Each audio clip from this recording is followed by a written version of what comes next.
Nasdem dan PKS tak dapat jatah menteri, Ferdinand Hutahean, ini karena tidak konsisten usung perubahan. Kenapa PDIP, Nasdem, dan PKS, nama-nama kadernya ternyata belum ada dipanggil oleh Pak Prabowo Subianto kemarin saat memanggil 49 nama yang diproyeksikan memimpin kementerian atau lembaga. Kita melihat bagaimana PKS telah lama menyatakan diri mendukung dan bahkan bergabung di koalisi Indonesia Maju Plus, dan terlihat di beberapa pilkada mereka menyusun langkah bersama dengan Kim, bagi-bagi daerah, bagi-bagi wilayah. Itu yang saya lihat. Tetapi PKS ternyata nama-nama kadernya tidak ada yang muncul menjadi salah satu kandidat menteri yang akan mengepalai pos-pos yang akan dibentuk oleh Pak Prabowo Subianto. Itu PKS. Demikian juga Nasdem bahkan sudah lebih dulu juga mengatakan bergabung dan mendukung Pak Prabowo Subianto. Tapi sampai 1 hari sebelumnya, bahkan sampai kemarin ketika Prabowo memanggil nama-nama, tidak ada kader Nasdem. Karena memang sehari sebelumnya juga Nasdem menyatakan tidak bergabung di kabinet, tetapi akan bergabung mendukung pemerintah di DPR. Kita mendukung sepenuhnya pemerintahan ini.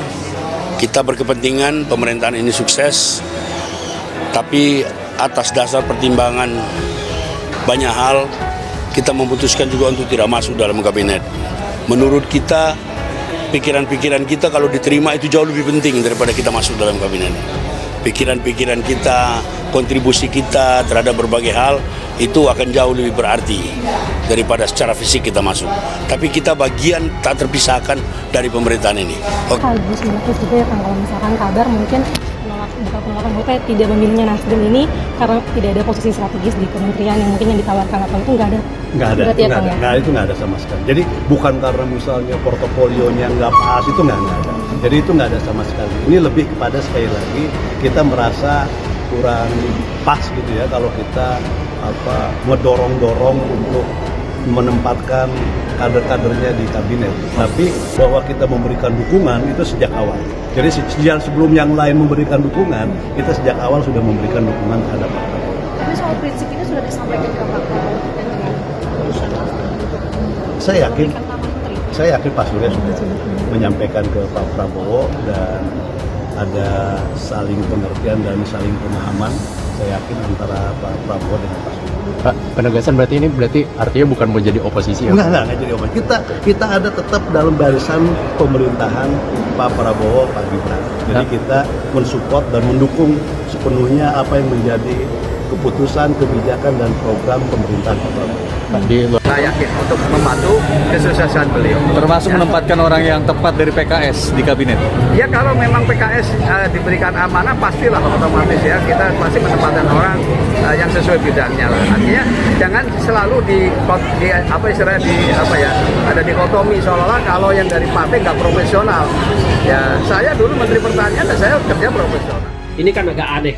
Menurut saya, pernyataan itu didasari karena memang tidak ada kader Nasdem yang dipanggil oleh Pak Prabowo Subianto, bukan karena Pak Surya Paloh atau Nasdem tidak menginginkan, tetapi memang tidak dibutuhkan oleh Pak Prabowo. Dan yang terakhir adalah PDI Perjuangan. PDI Perjuangan adalah satu partai politik, satu-satunya partai politik yang terus berdiri di garis berseberangan dengan koalisi Indonesia Maju. Bahkan terlihat sampai di pilkada-pilkada pun PDI Perjuangan dikeroyok oleh partai-partai koalisi Indonesia Maju. Dan seminggu terakhir, bahkan sebulan terakhir, ramai pembicaraan bahwa PDI Perjuangan akan berkoalisi dengan kabinet Pak Prabowo Subianto, dan bahkan digadang-gadang ada 2-3 nama kader PDI Perjuangan akan masuk di kabinet Pak Prabowo Subianto. Tapi kemarin dari 49 nama tidak satu pun nama kader PDI Perjuangan. Mungkin PKS Anda tidak perhatikan, tapi karena dia seorang profesional. Jadi begini, saya terus terang aja saya menyatakan, saya apresiasi para ketua umum. Banyak ketua umum yang diajukan orang-orang profesional. Ya. termasuk PDIP. Pak, boleh ke kamera Pak? Ya. Jadi saya kira itu yang saya ingin sampaikan. Jadi mungkin Anda tidak perhatikan bahwa yang ajukan itu adalah partai A, partai B. Karena yang diajukan justru orang-orang teknokrat, ya. Pak Prabowo yakin kalau seandainya oposisi sekarang terima kasih Pak Prabowo. Pak, sehat Pak. Nasdem tidak bergabung, seperti apa tanggapannya Pak dari Bapak? Nasdem tidak mengajukan daftar untuk duduk di kementerian. Tapi Nasdem mengatakan bagian dari koalisi. Dia siap mengamankan untuk pemerintahan Prabowo Gibran. Tidak masuk ataupun tidak ambil bagian dari susunan kabinet tidak berarti terus lantas dia tidak menjadi bagian dari pemerintah. Dia mengatakan bahwa tidak ambil bagian tidak berarti dia tidak ambil bagian dari pemerintah.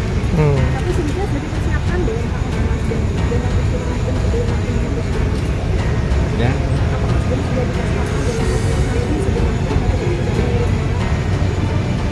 Ya itu saya penjelasan saya seperti itu. Tapi Politikus PDIP Ferdinand Hutahean belak-belakan terkait tidak adanya perwakilan Nasdem dan PKS di dalam susunan kabinet Prabowo. Menurut Ferdinand, hal ini merupakan karma politik bagi kedua partai yang dinilai tidak konsisten dengan ideologi perubahan yang mereka usung bersama Anies Baswedan dalam Pilpres. Menurut saya ini adalah karma politik terhadap PKS dan Nasdem.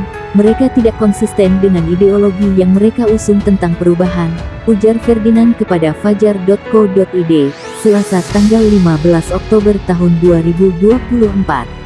Pada akhirnya, kata Ferdinand, ketika Anies yang berpasangan dengan Muhaimin Iskandar gagal menang di Pilpres, mereka tidak lagi berpegangan pada konsep perubahan. Nyatanya mereka tidak mengusung itu dan tidak mempertahankan ideologi itu dan paling depan tiba-tiba menjadi penjilat, pengekor koalisi, ucap Ferdinand. Ia melihat bahwa keputusan Prabowo untuk tidak mengikut sertakan Nasdem dan PKS sebagai tamparan keras kepada partai-partai yang tidak teguh dengan prinsip awal mereka. Saya melihat ini tamparan keras dari Pak Prabowo kepada partai politik yang tidak konsisten dengan pemikirannya, Ferdinand menuturkan. Ferdinand pun merasa senang bahwa kedua partai tersebut tidak mendapat posisi di kabinet, dan menilai bahwa Prabowo bukan tipe pemimpin yang mudah dijilat.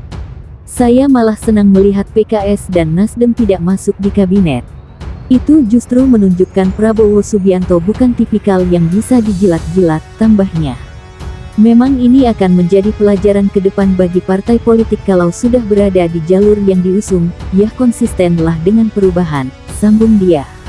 Ferdinand juga membandingkan PKS dan Nasdem dengan PDIP, yang dianggapnya konsisten dengan sikap dan ideologi berkelanjutan, meskipun tidak bergabung dalam koalisi Prabowo. Beda dengan PDIP, waktu itu mengusung konsep berkelanjutan, meneruskan yang baik, memperbaiki yang harus diperbaiki, tukasnya. Dijelaskan Ferdinand, PDIP tetap memiliki sikap tegas dan tidak berubah seperti Nasdem dan PKS. Kalau sekarang PDIP ternyata tidak masuk di koalisinya Prabowo, saya yakin bukan karena tidak diinginkan, tapi PDIP yang punya sikap, imbuhnya.